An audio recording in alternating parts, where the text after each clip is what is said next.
Memang Anda cocok di gereja, bangku. Memang cocok menjadi alat Yesus Kristus untuk menyesatkan banyak orang. Anda terlalu kuat memegang doktrin dan doktrin.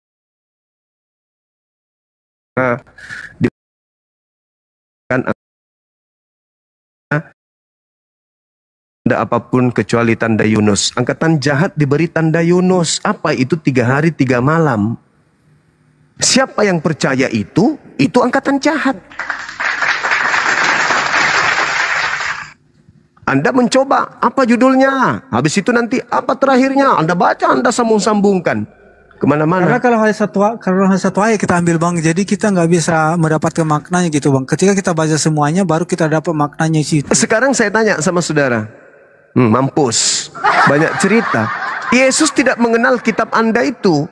Yesus tidak mengenal pengarang kitab saudara. Pengarang kitab saudara hanya melakukan penyelidikan. Dialah yang susun-susun. Disusun-susun itu cerita supaya bisa menyesatkan orang yang membaca yang tidak mengenakan ini. Udah jelas-jelas angkatan jahat minta satu tanda. Tandanya apa di situ? Carilah kesimpulan. Oh, harus ini, harus apa? Harus baca semua. Sekalian aja bilang, baca semua sampai kitab Wahyu. Sudah diakuinya, yang menginginkan kematian terhadap Yesus adalah iblis. Pencipta langit dan bumi menginginkan tidak? Tidak. Nah, berarti yang menghadiahkan salib kepada Kristen siapa? Tuhan atau iblis? Ya sudah jawabnya tadi. Ngeyel betul. Ngeyel. Susah karena otak sudah rusak. Ada tamu. Selamat malam. Selamat malam, Bang. Iya, Abang. Abang Ute. Ya. Dari mana, Bang? Katolik, Protestan? Protestan. Oh, siap. Ya. Baik. Boleh mungkin menjelaskan tema ini, Abangku? Oke, baik ya. Untuk apa hubungannya Taurat dengan agama Kristen? Oke. Ada tiga hal penting yang harus saya sampaikan. Yang pertama, Taurat seperti wali yang menjaga anak sebelum dewasa. Itu yang pertama. Anak di sini umat pengikut Kristus atau anak Allah, anak-anak Allah. Semua pengikut Kristus disebut sebagai anak-anak Allah. Kemudian yang kedua, Kristus hadir sebagai penggenapan sehingga anak-anak Allah tidak lagi di bawah hukum Taurat, melainkan menjadi anak Allah. Kemudian hal yang ketiga, anak Allah hidup dalam roh dan dipimpin oleh kasih karunia, bukan lagi oleh peraturan semata. Dan jadi bukan dibatasi hanya oleh peraturan semata, dibatasi dengan peraturan, tetapi karena kasih karunia Allah. Itu yang mau saya sampaikan, Bang. Hubungannya, Bang, hubungan ketetapan Taurat yang hanya untuk Bani Israel ini dengan Kristen itu apa hubungannya? Nah, itu yang tadi saya sampaikan. Bukan untuk peraturan, bukan saja kita manusia teristimewa ciptaan Allah ini, anak-anak Allah ini tidak dibatasi dengan peraturan semata. Tapi karena umat Allah ini, anak-anak Allah ini, lewat kasih karunia Allah, lewat kelahiran Yesus Kristus, kita tidak dibatasi oleh peraturan semata. Nah, karena itu Yesus hadir sebagai penggenapan. Abangku, yang saya tanya hubungannya Kristen dengan kitab Taurat itu apa? Taurat itu diwahyukan hanya untuk Bani Israel, bukan untuk kita di luar Bani Israel. Lalu kenapa ada di dalam agama Anda kitab itu? Ada harus legitimasi, misalnya kami Al-Quran ini diwahyukan oleh Tuhan untuk seluruh manusia, bukan hanya untuk satu kaum. Nah, berbeda dengan Torah. Torah ini diwahyukan kepada Musa, sebuah milik hak kepunyaan Bani Yakub, keturunan Israel. Ulangan 33 nomor 1. Itu hanya untuk Bani Israel saja, bukan untuk Kristen di luar Bani Israel. Maka muncul pertanyaan, agama Kristen ini melegalkan penyembahan kepada Kristus dengan menggunakan kitabnya orang Yahudi, memasukkannya ke dalam agamanya sehingga menyatu seperti ini.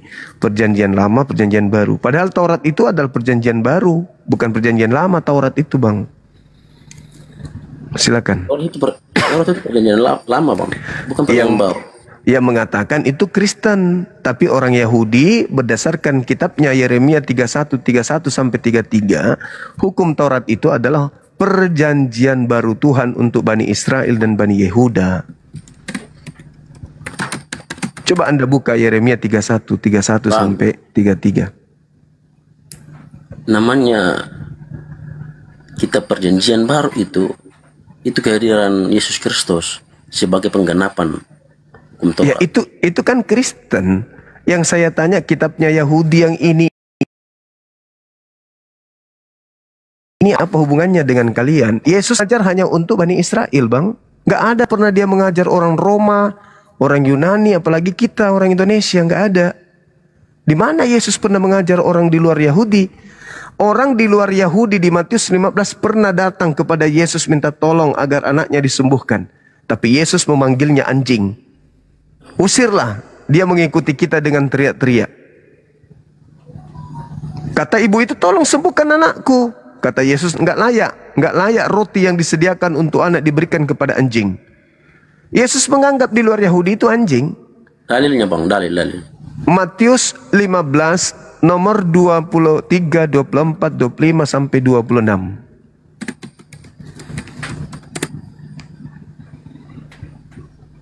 Aku diutus hanya kepada domba. Itu. Tidak layak roti yang disediakan untuk anak diberikan kepada anjing. Aku ini diutus domba. Domba itu Bani Yakub. Bani Yakub itu tertulis dalam Yeremia 50 nomor 17. Yakub adalah domba. Keturunan Yakub adalah anak-anak domba. Di luar Yakub bukan domba. Yesus menyebutnya anjing. Matius berapa? Matius 15 ayat dari 23 sampai 26. Iya, fokus pembicaraan Abang itu di ayat keberapa? 24, 25, 26. Sebentar ya, mau konfirmasi dulu.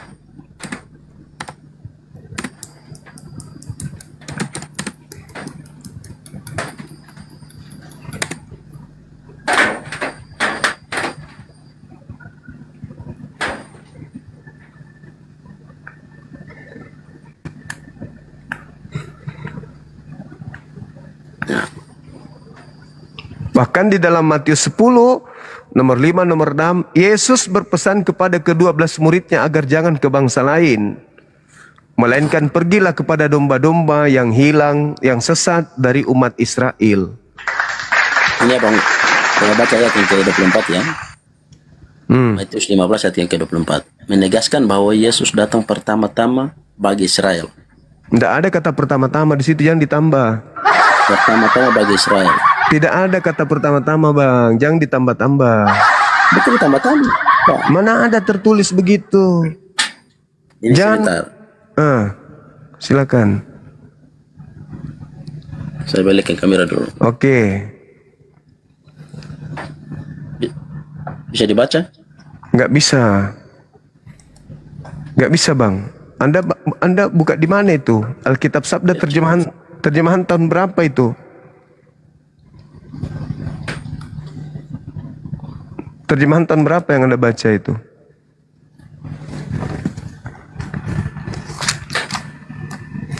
Coba, Bang. Abang, itu kitab-kitab mana ya? Terjemahan apa yang Abang baca? Terjemahan itu kan banyak, Abang. Terjemahan banyak. Anda pakai yang mana?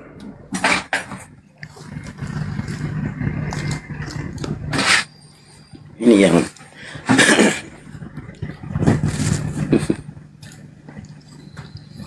jangan dipelintir-pelintir ayatnya, Bang. Abang yang mempelintir, bukan saya kok. Ini jelas-jelas ayat yang ke-15, Matius 15 ayat 24 ini. Yes, menegaskan bahwa Yesus datang pertama-tama bagi Israel. Enggak ada kata-kata pertama-tama itu, Anda tambah-tambahi. Jangan Jangan nakal dong. di situ yang nakal, Bang. Oh, sudahlah terjemahan, direvisi, masih ditambah-tambah lagi. Jangan bang. Malu Kristen yang lain Ya kalau kapan gitu. ini ditambah dan kurangi? Ya itu abang barusan. Nggak ada itu kata pertama-tama. Aku hanya, ada kata hanya di situ bang. Amy, aku ini hanya. Nggak ada itu pertama-tama. Itu ngarang-ngarang cerita itu. Itu Bible karya Anda itu, konsili Anda sendiri.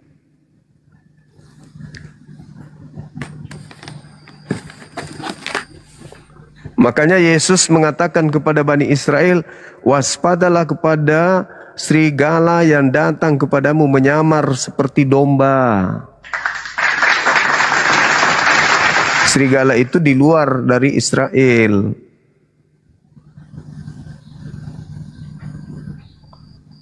Kami hanya memberikan peringatan aja abangku. Supaya abang itu tahu, oh ternyata Kristen ini bukan ajarannya Yesus. Karena Yesus itu hanya nabi untuk Bani Israel. Terus kenapa ada kitab menceritakan Yesus selalu dikasih kepada orang Kristen? Ya ada wartawan yang menulis. Tulisan wartawan itu. Tulisan wartawan itulah yang dikasih ke Roma. Wartawannya siapa bang? Penulis Siapa? Pewarta kan? Pewarta, penulis kitab saudara. Iya siapa itu? Lukas, Markus, Ya. itu. Penulis Matius, penulis buku Yohanes, itu wartawan semua itu, pewarta itu, pewarta. Itu disaksikan. Wartawan juga begitu bang, kalau melihat sesuatu kejadian dia saksikan. Kitab abang itu wahyu turun kepada Muhammad itu siapa yang menyaksikan? Tidak perlu kesaksian kalau kebenaran. Tidak bisa. Kenapa? Benar harus bisa dibuktikan, baik secara lisan maupun tertulis. Oh tidak, bukan begitu polanya. Ada ndak yang menjadi saksi ketika Tuhan datang kepada Adam? Kebenaran itu bisa dibuktikan dengan kata-kata, lisan ataupun tertulis. Ya, Siapa yang menyaksikan? Di dalam kitab Anda itu tertulis Tuhan berkata kepada Adam. Siapa saksinya? Adam sendiri kan? Sudah. Saksi lain selain Adam siapa? Sementara bukan Adam, yang menulis. Kitab Quran mengimani umat Islam lewat Quran mengimani atau tidak? Ya kami imani Al-Quran. Seluruh sejazirah Arab percaya kepada Quran. Lukas ada nggak percaya? Orang Yahudi percaya nggak? Lukas Wayudi mengimani. Buku Lukas itu dipercaya di Israel nggak? Abang, sebentar. Yahudi mengimani bahwa firman Allah turun kepada Adam. Iya. Umat Islam mengimani bahwa ada firman Allah turun kepada Adam. Umat Kristen juga mengimani, Protestan maupun Katolik. Kalau misalnya wahyu yang siapa saksinya? Siapa saksinya? Sekalipun tidak ada saksi, tapi beberapa kami kenapa Anda percaya? Kenapa Anda percaya? Ya karena lebih dari satu agama. Lebih dari satu agama meyakini. Artinya kebenaran itu tidak butuh saksi, abangku. Wahyu turun kepada Nabi Muhammad. Iya. Selain dari Islam, agama mana lagi yang mengimani?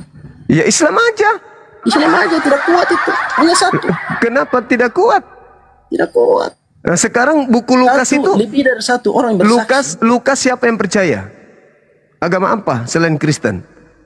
Kristen Protestan, Kristen Katolik. Ya itu Kristen semuanya. Yahudi. Di mana? Di mana Yahudi percaya buku Lukas? Di mana? Abang, ngarang cerita orang ini. Peristiwa yang ditulis oleh Lukas di mana? Di Israel atau bukan? Ya, percaya nggak orang Israel? Percaya. Di mana orang Israel menjadi percaya. Kristen, menjadikan kitab Lukas sebagai kitab suci? Ada aja. Karena kejadian itu benar-benar terjadi di Israel. Iya, orang Israel sekarang mengkitabkan buku Lukas nggak? Ditendang Lukas itu, nggak dianggap. Kalau kitab ini perjanjian baru dan perjanjian lama disodorkan ke umat Yahudi, mereka diludahin. Nggak dianggap kitabnya. Enggak ditolak dong. Siapa bilang? Nih kitabnya ini. Ini kitabnya Yahudi nih namanya nih. Ini kitabnya Yahudi, bahasa Ibrani nih kitabnya. Kalau Anda kasih ini dilemparkan ini. Ini tidak dianggap. Ini terjemahan dari Alexandria abad ketiga sebelum Masehi. Yang dilemparkan itu Al-Quran, Bang. Lah, kenapa mesti dia lemparkan? Terserah. Ini kan memang bukan kitabnya mereka. Ini bukan kitabnya mereka. Tapi kalau yang dia lemparkan ini lucu. Karena ini berasal orang Kristen mengaku ini dari Israel, tapi dilemparkan sama Yahudi. Kalau ini mereka lemparkan wajar, karena ini tidak diwahyukan di tempat mereka. Lah kalau ini Anda ambil, tapi kamu serahkan ini ke Yahudi, diludahin. Tidak dianggap buku Anda itu. Ini kitab dia nih, ini kitabnya. Logikanya begini, Bang. Kalau misalnya wahyu turun kepada Nabi Muhammad, lalu tidak ada yang menyaksikan, kemudian selang beberapa hari kemudian, berapa tahun kemudian, surat lagi turun, satu surat lagi turun. Apakah itu wahyu diturunkan selama beberapa hari, beberapa malam, atau cuma satu malam? Al-Quran diwahyukan 22 tahun. Sedangkan itu Nabi Muhammad diturunkan wahyu hanya dalam mimpi satu malam. Gimana mungkin? Kata siapa? Al-Quran diwahyukan 22 tahun. Disaksikan sejazirah Arab oleh kaumnya. Ini yang bahaya ini. Ini dari mana ini? Ini siapa yang terima ini? Abang. Lukas, Markus, Matius, Roma, Galatia. Ini apa ini? Apa ini? Nabi Muhammad Kitab apa ini? Tidak tertidur dan tidak mimpi selama berhari-hari. Dia menerima wahyu 22 tahun, menerima Al-Quran ini 22 tahun, dan mengajar di tengah-tengah Bani Ismail selama 22 tahun. Dia menerima Al-Quran, mengajar, dan sejazirah Arab semuanya menjadi Islam, menjadi pengikutnya. Apa buktinya? Sampai sekarang 1400 tahun di sana masih pengikut Nabi Muhammad. Nah sekarang kitab Anda ini kitab Anda ini ya nggak ada urusan, nggak perlu juga, kami nggak butuh buat. Ya nggak, memang nggak butuh, ngapain? Kami nggak butuh. Ini kitab kami. Ini kitab kami nih. Sekarang saya tanya. Sekarang apa hakmu menggunakan kitabnya Yahudi? Nyaho. Apa haknya? Apa haknya? Ini kitab kami untuk kami. Kami tidak mengambil kitabnya Yahudi, kami tempel begini kayak pencuri. Sekarang kamu, kenapa ada kitabnya Yahudi di agamamu? Bisa kau jawab? Bisa jawab. Apa kitabnya Yahudi di agamamu? Apa alasannya? Allah Abraham, Allah Ishak, dan Allah Yakub itu Allah kami. Nenekmu kiper. Yang saya tanya kitab, bukan klaim kitab. Kitab. Itu cuman klaimmu saja. Kitab yang diturunkan kepada Abraham, itu pula kepada Musa, itu yang kami imani tentang. Iya, kamu imani, kau percaya. Yang saya tanya, apa hakmu pakai ini? Apa hakmu pakai? Tapi kalian mengklaim Taurat itu. Apa hakmu pakai? Ini bukan Taurat, ini bukan Taurat, ini Al-Quran. Ini yang Taurat, ini terjemahan Taurat masuk di agamamu. Apa hakmu pakai ini? Apa hakmu pakai ini, kawan? Apa hakmu pakai ini? Apakah Islam mengimani Taurat? Apa hakmu pakai ini? Abang Suma, apakah Islam mengimani Taurat? Apa hakmu pakai ini? Abang Suma, Anda turun, Anda bahlul. Saya beriman kepada kitab Taurat yang datang kepada Nabi Musa, bukan yang datang kepada lembaga Bible. Ini bukan Taurat. Ada-ada aja. Abraham, mana ada Abraham mati dibunuh orang?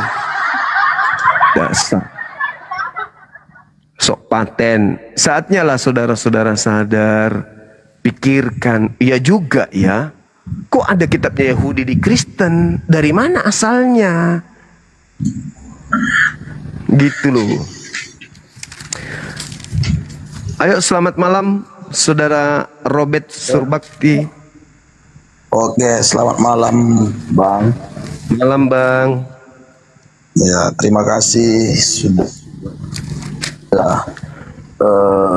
membahas Alkitab, membuat orang Kristen semakin harus belajar Alkitab. Ya. Ya, oke, hubungan orang Kristen dengan Taurat. Yes. Ini cukup menarik. kenapa orang Kristen memakai hukum Taurat dalam Alkitab? Iya. Karena orang Kristen mengimani bahwa Allah yang disembah oleh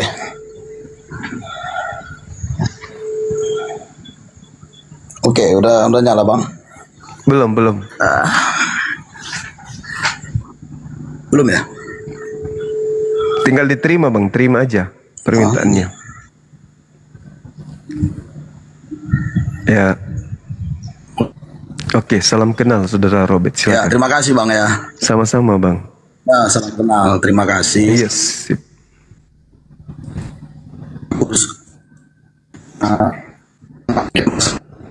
Orang Kristen juga makin belajar kitab, karena banyak orang Kristen ini tidak belajar Alkitab. Itu ya, sebagai orang Kristen harus belajar Alkitab gitu. Jadi gini, ya pasti akan ada perdebatan, tapi yang pasti pandangan, walaupun pandangan ini bisa diterima bisa enggak gitu. Jadi kenapa orang Kristen itu memakai hukum Taurat? Karena orang Kristen itu percaya kepada Allah yang disembah oleh orang Yahudi. Dan Allah orang Yahudi itu adalah satu-satunya Allah yang menciptakan langit dan bumi dan segala isinya.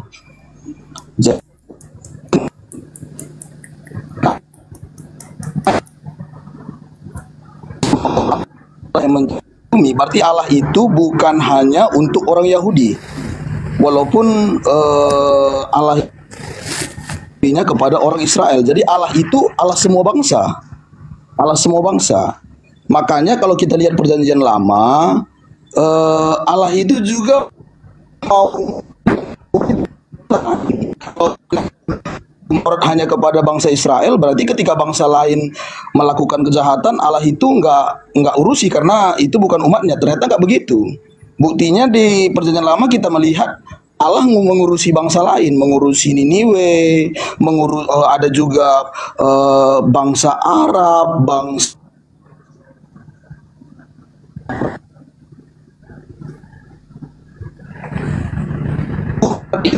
walaupun dia untuk Bani Yakub, sebenarnya Tuhan itu punya rencana. Ketika Taurat itu disampaikan kepada orang Israel, maka orang Israel menjadi contoh bagi bangsa lain, karena sebagai Allah yang eksklusif hanya kepada satu bangsa. Karena itu hanya satu bangsa, berarti dia bukan Allah yang menciptakan langit dan bumi dan segala isinya, begitu. Jadi karena orang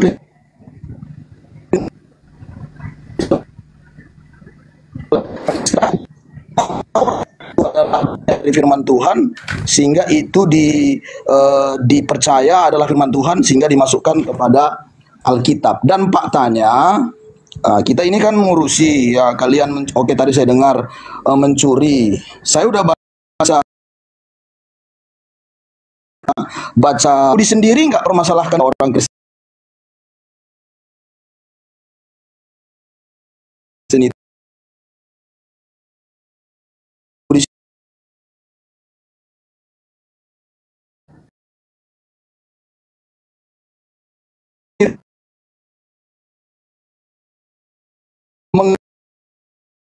Allah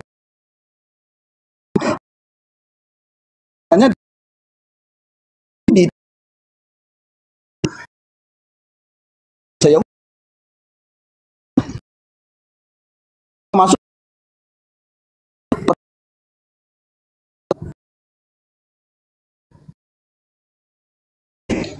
kitab Taurat, karena Taurat itu dipercaya adalah firman Tuhan dari Allah yang menciptakan langit dan bumi dan segala isinya. Sebenarnya gini, hubungan orang Kristen dengan Taurat sebenarnya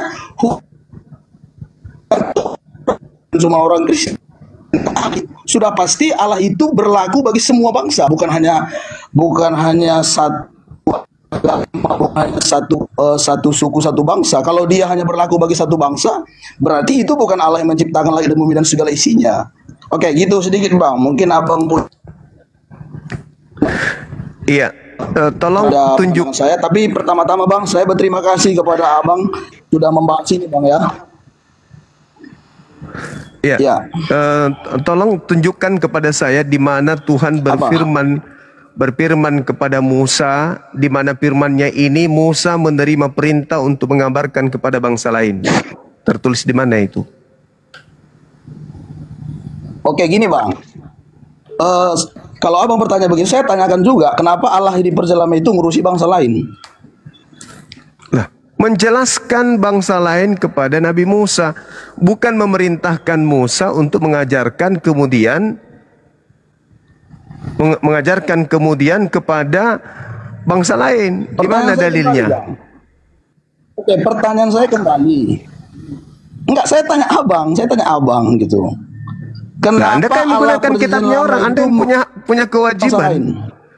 Anda punya kewajiban menunjukkan klaim Anda gini, Bang. di mana firman kepada Musa bahwa Taurat ini untuk bangsa lain itu di mana? Di mana juga larangannya bahwa orang bangsa lain tidak boleh menggunakan Taurat.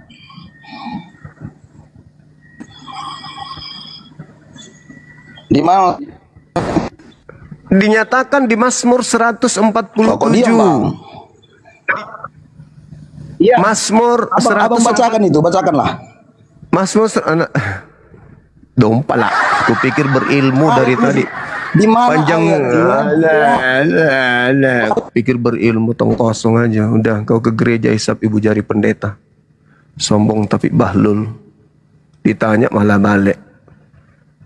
Berarti Taurat juga untuk setan, karena di situ tidak ada tertulis Taurat bukan untuk setan. Dompala.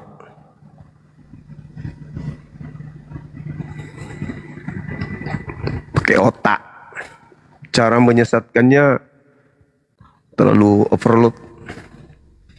Ditanya panjang lebar, udah sakit kuping dibuatnya. Giliran ditanya, di mana dalilnya? Tuhan berfirman kepada Musa, sampaikanlah ketetapan-ketetapanku yang datang kepadamu itu kepada bangsa lain. Mana dalilnya?